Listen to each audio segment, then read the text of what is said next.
יעל זילברמן, שהגיעה, שגם היא בת לשורדת שואה, וגילוי נאות, היא גם ראש מטה במפלגה שלי, אז אני עושה גילוי נאות, ואני אוהבת אותה ברמה האישית. אני אשמח שתשמיעי את המקרה הפרטי שלכם. בוקר טוב. סליחה. אני מניחה שכולכם שמתם לב שבעצם מי שמטפל בשורדי השואה, הילדים שלהם, גם אנחנו כבר בגיל השלישי, גם אנחנו כבר פחות או יותר נאלצים וצריכים את השירות הזה ואת העזרה הזאת. אז תודה על ההזדמנות.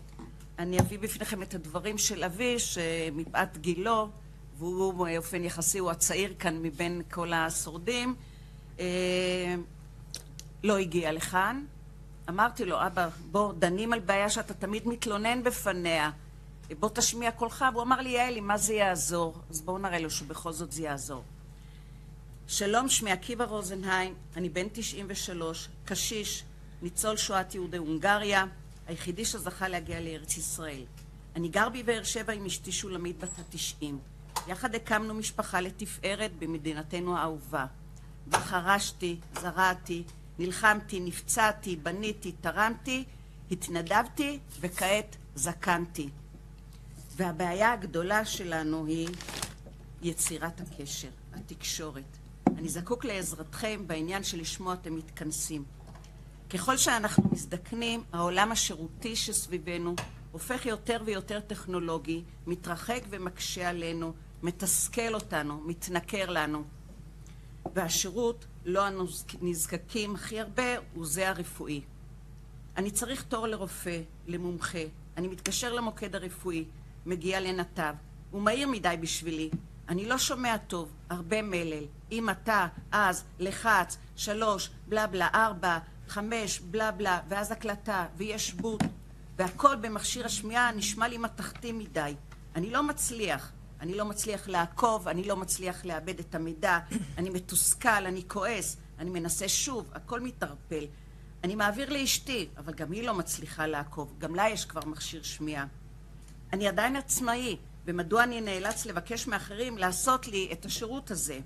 כבר בגיל 80-70 נתקלנו בקושי הזה, לתקשר עם מכונות.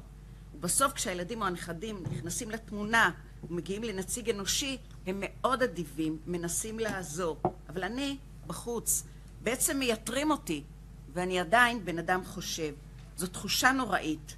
מדוע כל כך קשה להגיע מיידית לנציג אנושי? כזה שיהיה מכוון לגיל השלישי, שיודע לעצור בסוף משפט, להדגיש, לדבר לאט, להקשיב.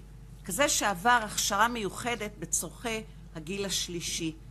כזה שאולי כשאני אקליד תעודת הזהות או אומר את שמי, מיד יעלו כל הפרטים הרפואיים שלי, יפנה אליי, יאמר לי שלום עקיבא. אנחנו לא צריכים לעבור ויה דולורוזה.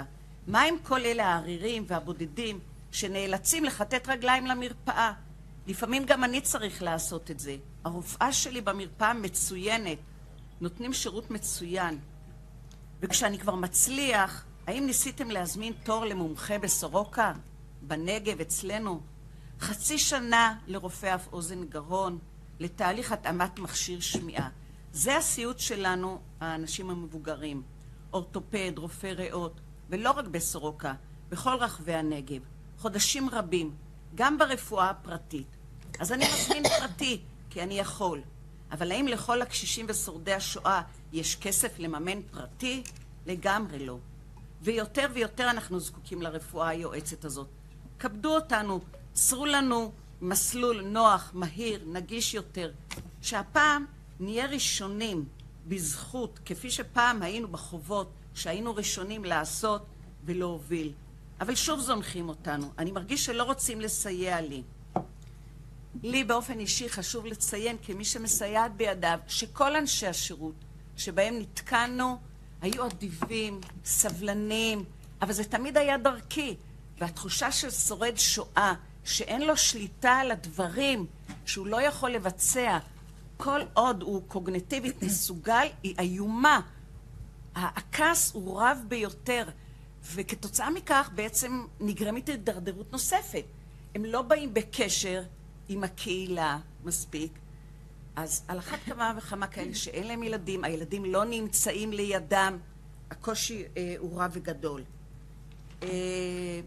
אני לא רוצה להעלות נושא נוסף, אני מבינה שזה הנושא הקריטי ביותר, אבל בכל זאת הייתי מציעה להקים איזשהו מאגר שיכיל או שידע לאתר את כל התפסים של שורדי השואה מימים ימימה.